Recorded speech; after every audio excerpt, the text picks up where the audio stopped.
Затвори очи за миг и си помисли какво искаш да се случи през тази седмица. Нека картите Ленорман говорят. Първата карта е: детелина, малко чудо идва към теб. Неочакван късмет, който ще се появи внезапно и може да промени хода на нещо важно. Това е знак да не пропускаш шанса, който ще ти поднесе съдбата. Втората карта – корабът. Движение, промяна, нов път.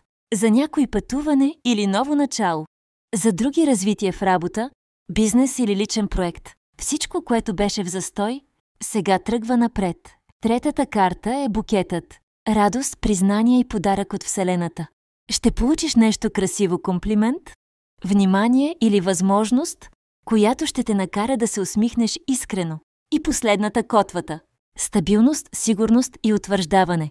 Това, което започнеш тази седмица, има потенциал да се задържи и да ти носи дългосрочна полза. Пи обобщено, тази седмица носи късмет, движение, радост и стабилност. Приеми знаците и действай. Вселената е на твоя страна.